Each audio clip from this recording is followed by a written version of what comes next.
नमस्कार दोस्तों।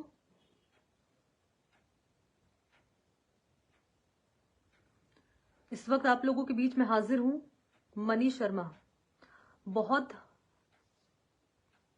डराने वाली खबर सामने आई है, हैरान करने वाली खबर सामने आई है और परेशान करने वाली खबर सामने आई है। इसलिए आप लोगों के साथ इस वक्त ये जानकारी देना, आप लोगों को बताना ये जरूरी हो जाता है कि हमारे देश में आज भी किस तरह के हालात बने हुए हैं, हमारे देश की आज भी क्या स्थिति है। आज भी हमारे देश में महिलाएं हों, लड़कियां हों, युवतियां हों, यहां तक कि बच्चियां क्यों ना हो, वो भी सुरक्षित नहीं है। अभी थोड़ी देर पहले ही मैं खबरें पढ़ रही थी और एक खबर सामने आई जिसने मुझे ये सोचने पर मजबूर कर दिया कि हम चांद तक पहुंच चुके हैं। महिलाएं प्लेन उड़ा रही हैं, महिलाएं सेना में भर्ती हो रही हैं, महिलाएं क्या नहीं कर रही। महिलाएं हर क्षेत्र में या तो पुरुषों से आगे चल रही हैं या फिर पुरुषों से कंधे से कंधा मिलाकर आगे चल रही हैं। उनके बराबरी का आज वो मादा रखती हैं, बराबर खड़े रहने का। बावजूद इसके आज भी हम ये कह सकते हैं या हम ये कहेंगे कि महिलाएं सुरक्षित नहीं हैं, बिल्कुल भी सुरक्षित नहीं है। और इसका जीता जागता उदाहरण आज सामने आया है बीएचयू से। बीएचयू जो बनारस हिंदू यूनिवर्सिटी है, बहुत फेमस यूनिवर्सिटी है, नामी यूनिवर्सिटी है। देश से यहाँ तक कि दुनिया से आप कह लीजिए, लोग वहां पढ़ने के लिए, बच्चे वहां पढ़ने के लिए, स्टूडेंट वहां पढ़ने के लिए आते हैं। और वहीं एक ऐसा घटनाक्रम सामने आया जिसने मुझे दहलाकर रख दिया है। मैं वाकई में हैरान हूं ये सोचकर और परेशान हूं ये सोचकर कि क्या वाकई लड़कियां सुरक्षित हैं? नहीं है। मेरा जवाब है नहीं है। आप लोग का जो तर्क हो वो मैं मानती हूं, लेकिन मेरा तर्क ये है, मैं यही कहना चाहूंगी कि आज भी महिलाएं बिल्कुल भी सुरक्षित नहीं हैं। जी हाँ, आप कहिए थोड़ी बहुत, मैं कहूंगी बिल्कुल भी सुरक्षित नहीं है। इस वक्त मेरे साथ आप लोग मौजूद हैं और मैं चाहूंगी कि आप इस वीडियो को शेयर करिए ज्यादा से ज्यादा। ये इसलिए शेयर करनी खबर जरूरी हो जाती है ताकि ये जानकारी ये हर उस व्यक्ति तक पहुंचे कि जो ये दावा करते हैं कि आज भी देश में महिलाएं सुरक्षित हैं। आज भी महिलाएं जो हैं, अब महिलाएं घर से बेखौफ होकर घर से निकल सकती हैं, ऑफिस जा सकती हैं, दफ्तर अपने जा सकती हैं, छात्राएं स्कूल जा सकती हैं, कॉलेज जा सकती हैं। ये उन लोगों के लिए खबर होनी बहुत जरूरी है कि जो दावे करते हैं, सीना ठोक के दावे करते हैं, ये उनके लिए खबर होनी, उनको जानकारी होनी बहुत जरूरी है कि आज भी देश में क्या स्थिति बनी हुई है, क्या हालात है महिलाओं की सुरक्षा को लेकर। दरअसल हुआ ये है कि IIT BHU की छात्रा से गैंगरेप की वारदात को अंजाम दिया गया है। IIT BHU की छात्रा से माफ कीजिएगा, IT BHU की छात्रा से ये गैंगरेप की वारदात को अंजाम दिया गया है। और हुआ यहाँ पर यह है कि IIT BHU की छात्रा से 3 युवकों ने गैंगरेप किया है। गैंगरेप किया है बंदूक की नोक पर, बंदूक दिखाई है, डराया धमकाया और उसके बाद हैवानियत की है छात्रा से, उसके साथ गैंगरेप की वारदात को अंजाम दिया गया है। हुआ ये है कि छात्रा जो कि रात का वक्त था, करीब 1 बजे के आसपास, आप कह लीजिए 1 बजे के आसपास, वो अपने हॉस्टल से निकल रही थी। छात्रा अपने हॉस्टल से निकल रही थी और जैसे ही वो अपने हॉस्टल से थोड़ा सा आगे बढ़ती है, वहां पर उसका एक दोस्त मिल जाता है। दोनों मंदिर की तरफ जाते हैं। मंदिर का नाम मुझे याद नहीं है। मंदिर की तरफ जब वो जाने लगते हैं तो उनको बीच रास्ते में ही उसी कॉलेज के जो स्टूडेंट हैं वो आते हैं, उनको रोकते हैं। वहीं पर रोककर उनको, जो उसके साथ, उस लड़की के साथ जो लड़का होता है, उसको रोका जाता है, उस लड़की को भी रोका जाता है, लड़के को डराया जाता है, लड़के को धमकाया जाता है, उसको वहां से भगा दिया जाता है। फिर उसके बाद होता यह है कि लड़की का मुंह दबाकर उसको डराकर, उसको धमकाकर, बंदूक की नोक पर उसके साथ एक एक करके गैंगरेप किया जाता है। गैंगरेप की वारदात को अंजाम दिया जाता है। 1 नवंबर की ये घटना है। 1 नवंबर की ये घटना बताई जा रही है जब महिला के साथ जब उस छात्रा के साथ गैंगरेप की वारदात को अंजाम दिया गया है। IIT BHU में रात का वक्त रहा जब परिसर में स्थित करमनवीर बाबा मंदिर के पास, मैं बता रही थी आपको मंदिर का नाम, तो यहाँ करमनवीर बाबा मंदिर के पास छात्रा से गैंगरेप यहाँ किया गया। और इसमें यहाँ लंका पुलिस ने दरअसल अपडेट अब इस मामले में ये मिली है, क्योंकि 1 नवंबर की ये वारदात है और करीब 2 महीने का वक्त हो चला है जब इस मामले में पुलिस ने तीनों ही युवकों को, जिन्होंने इस वारदात को अंजाम दिया, तीनों ही युवकों की गिरफ्तारी इस मामले में कर ली है। तो पुलिस ने तीनों ही आरोपियों की गिरफ्तारी इस मामले में कर ली है। और बीजेपी आईटी सेल में ये जो युवक मैं बता रही हूँ आपको, जिनकी गिरफ्तारी हुई है, जो आरोपी हैं, ये बीजेपी आईटी सेल में भी काम कर चुके हैं। बंदूक दिखाकर इन्होंने छात्रा से कपड़े उतरवाए छात्रा के, और उसके बाद वारदात को अंजाम इनकी ओर से दिया गया। अब इनकी पहचान मैं आपको बता दूं, नाम इनका दरअसल है, भोलूपुर थाना क्षेत्र में है ये, और जीवधीपुर निवासी हैं आनंद, और एक है सक्षम पटेल। एक का नाम है आनंद, एक का नाम है सक्षम पटेल, और तीसरे का नाम है ब्रज इनक्लेव निवासी है, इसका नाम है कुणाल। और तीनों को ही गिरफ्तार कर लिया गया है। तीनों बीते चुनावों में बीजेपी आईटी सेल में शामिल थे, यहां काम कर चुके हैं। तो ये खबर रही बनारस हिंदू यूनिवर्सिटी, जहां मुझे लगता है कि एडमिशन लेना स्टूडेंट का कहीं ना कहीं एक ड्रीम होता है, जिनमें मैं भी शामिल रही हूँ। मेरा भी सपना था कि मैं भी बीएचयू में पढ़ाई करूं, लेकिन वो नहीं हो पाई।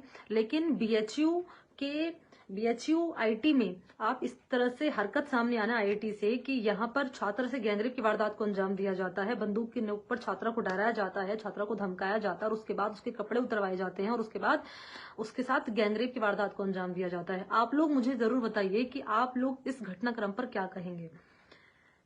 आप लोगों को क्या लगता है कि 21वीं सदी में आज हम रह रहे हैं, आज हम जी रहे हैं। एक तरफ हम देखते हैं टीवी चैनल्स पर दिखाया जा रहा है प्राण प्रतिष्ठा चल रही है भगवान राम की। एक तरफ दिखाया जा रहा है कि 22 जनवरी को रामलला का प्राण प्रतिष्ठा की जाएगी अयोध्या में। और आप दूसरी तरफ आप देखिए कि उसी देश में, जिस देश के एक कोने में रामलला की प्राण प्रतिष्ठा होगी, उसी देश के दूसरे कोने में आप देख पाएंगे कि किस तरीके से छात्रा के साथ, युवती के साथ हैवानियत की जा रही है, गैंगरेप की वारदात को अंजाम दिया जा रहा है। और ये कहीं ना कहीं ये उस सोच को धिक्कार है, क्योंकि यही स्टूडेंट जब पढ़ने के लिए जाते हैं, इनके माँ बाप इस सोचते हैं कि हमने बच्चों को घरों से बाहर पढ़ने के लिए भेजा है, ये अपने सपने पूरा करेंगे। माँ बाप क्या सोचते हैं आप खुद बताइए। आप भी पढ़ते हैं, आप भी स्कूल जाते होंगे, आप भी कोई ना कोई कॉलेज जाता होगा, कोई दफ्तर जाता होगा, इसी उम्मीद के साथ घर से बाहर निकलते होंगे कि हमें कुछ बनना है, हमें कुछ करना है, हमें कुछ हासिल करना है। या ये सोच के साथ बाहर निकलते हैं कि हमें जाना है तो किसी लड़की को शिकार बनाना है, किसी लड़की के साथ गैंगरेप करना है, किसी लड़की के साथ उसको अपने हवस का शिकार बनाना है, ये सोच के आप बाहर निकलते हैं। या आपके माँ बाप आपको इसलिए पढ़ाते हैं, इसलिए स्कूल कॉलेज इसलिए भेजते हैं ताकि जो उन्होंने आपके लिए सपने देखे हैं, उन सपनों को आप साकार कर सकें। अब उन युवकों की जो गिरफ्तारी हुई है, उनके माँ बाप पर क्या बीत रही होगी। उन्होंने तो यही सपना देखकर अपने बच्चों को स्कूल भेजा, अपने बच्चों को कॉलेज भेजा कि हमने इतना पैसा लगाकर इनको पढ़ाया है, इनको बड़ा हमने किया है, तो ये हमारे सपनों को पूरा करेंगे। जो हम हासिल नहीं कर पाए वो ये हासिल करेंगे, जो हमारा सपना रहा वो ये पूरा हमें करके दिखाएंगे हमारे आंखों के सामने। लेकिन सोचिए, माँ बाप के सपने, ऐसी खबरें सामने आने के बाद, बच्चों की ऐसी, युवकों की ऐसी कायराना हरकत सामने आने के बाद, ऐसी नीच हरकत सामने आने के बाद माँ बाप पर क्या बीतती होगी, सबसे बड़ी सवाल तो ये। और मैं तो कहूंगी कि उस सोच पर भी धिक्कार है इन युवकों की, जो एक पार्टी के साथ जुड़े होने का दावा करते हैं। एक पार्टी के साथ अगर जुड़ जाते हैं, जैसे कि जानकारी मैं आपको दे रही थी कि बीजेपी आईटी सेल में भी काम कर चुके हैं, पिछले जो चुनाव हुए हैं उसमें बीजेपी आईटी सेल में काम कर चुके हैं। तो आप ये भी देखिएगा, जब आप सड़कों पर बाहर निकलते होंगे ना, कि बाइक पर स्टिकर लगा लिया जाता है, सो कॉल्ड कार्यकर्ता का बाइक पर, गाड़ी पर स्टिकर लगा लिया जाता है कि हम फला पार्टी के सदस्य हैं, हम अमुक पार्टी के नेता हैं, हम अमुक पार्टी के सदस्य हैं, हम कार्यकर्ता हैं। कार्यकर्ता होकर जो चौड़ में ये जो लड़के घूमते हैं, ये सोचते हैं कि इनकी बकौती है ये पार्टी का स्टिकर इन्होंने ले लिया है, कार्यकर्ता का स्टिकर इन्होंने ले लिया है। अब ये सड़क पर जो हुड़दंग करेंगे वो इनकी इच्छा होगी। ये किसी भी छात्रा के साथ छेड़खानी कर देंगे, किसी भी छात्रा को ये गैंगरेप कर देंगे। ये अपने आप को समझते हैं दबंग। और मुझे ऐसा लगता है कि सरकार को ऐसे सो कॉल्ड जो कार्यकर्ता होते हैं, जो कार्यकर्ता के वेश में गुंडे होते हैं, ये गुंडे होते हैं बेसिकली। आप देखिएगा, आपको कई ऐसे कार्यकर्ता सड़कों पर नजर आएंगे। मैं सिर्फ एक अमुक पार्टी की बात नहीं कर रही हूँ, तमाम जो पार्टी के कार्यकर्ता होते हैं ये अपने आप को समझते हैं डॉन, कि ये इनकी बाप की बपौती है, ये सड़कों पर जो चाहे वो आपको कर सकते हैं, किसी के साथ कुछ भी कर सकते हैं, बदतमीजी कर सकते हैं, गाली गलौज कर सकते हैं, और उनको कोई कहने वाला कुछ नहीं होता है। डराया जाता है इनकी ओर से, धमकाया जाता है इनकी ओर से कि मैं फला पार्टी से जुड़ा हुआ हूं, मैं ये कर लूंगा, मैं वो कर लूंगा।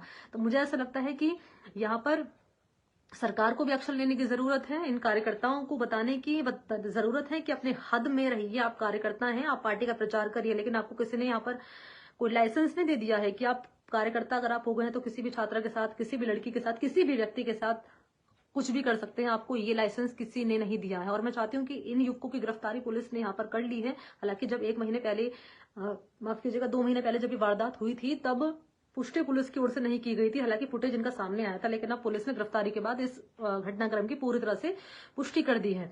तो मैं चाहती हूँ कि पुलिस इस मामले में इनके खिलाफ सख्त कार्रवाई करे, और सरकार ऐसे कार्यकर्ताओं के जो गुंडे होते हैं कार्यकर्ताओं के वेश में, उनके खिलाफ सख्त से सख्त एक्शन यहाँ पर लिया जाए, ताकि फिर ऐसी तस्वीर जो निकलकर सामने आई है वो ऐसी तस्वीर निकलकर सामने ना आए। तो सरकार को भी एक्शन लेने की जरूरत है, पुलिस को भी एक्शन लेने की जरूरत है। और मैं आप लोगों से भी यही अपील करूंगी, यही आपसे कहना चाहूंगी कि अगर आप देखते हैं अपने आसपास ऐसे सो कॉल्ड कार्यकर्ताओं को, जो कार्यकर्ताओं के वेश में होते हैं गुंडे, और आपके सामने अगर आपको डराते हैं, आपको धमकाते हैं, आपको बताते हैं कि मैं फला पार्टी से जुड़ा हुआ हूं, तो तुरंत आप पुलिस को कॉल करके बताइए उस कार्यकर्ता के बारे में। डरने की आपको जरूरत नहीं है, क्योंकि ये कार्यकर्ता सिर्फ पार्टी के हैं। ये हम लोगों के लिए कार्यकर्ता नहीं है, ये आम जनता के कार्यकर्ता नहीं है, ये पार्टी के कार्यकर्ता है, जो कि पार्टी के प्रचार करने के लिए रखे जाते हैं, ना कि आम जनता की सेवा करने के लिए रखे जाते हैं।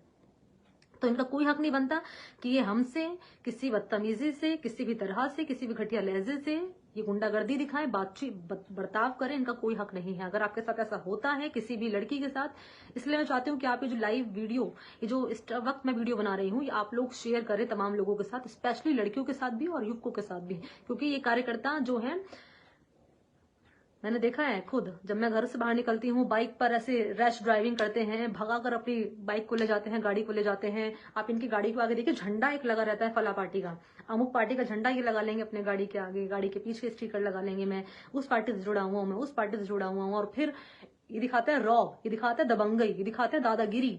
अरे आप भाई उस पार्टी के हैं तो आप उस पार्टी के लिए काम करने के लिए रखे गए हैं, आप हमारे लिए यहाँ पर नहीं रखे गए हैं। हमारे लिए है सरकार, आप कार्यकर्ता है पार्टी के, हमारे लिए है पुलिस। आप कार्यकर्ता है पार्टी के, प्रचार करने के लिए, हमारे लिए नहीं, आप नहीं है। तो ये दबंगई अपने पास रखिए। और ऐसा आपके साथ अगर कुछ होता है, लड़की के साथ भी, किसी युवक के साथ भी, किसी के भी साथ भी अगर होता है, तो तुरंत पुलिस को कॉल करके सूचना दीजिए, वीडियो बनाइए उस घटनाक्रम का। अगर आपके साथ बदतमीजी हो रही है, तुरंत वीडियो बनाकर उस अपने कैमरे में कैद कर लीजिए, पुलिस थाने जाइए, FIR कराइए।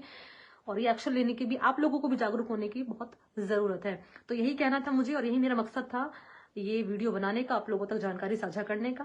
आप ये वीडियो, ये लाइव वीडियो जो मैंने आपके साथ इस वक्त जानकारी साझा की है, ये ज्यादा से ज्यादा आप लोग शेयर जरूर कीजिएगा। और इस घटनाक्रम पर आप लोगों का क्या कहना है, कमेंट करके मुझे जरूर बताइएगा। नमस्कार।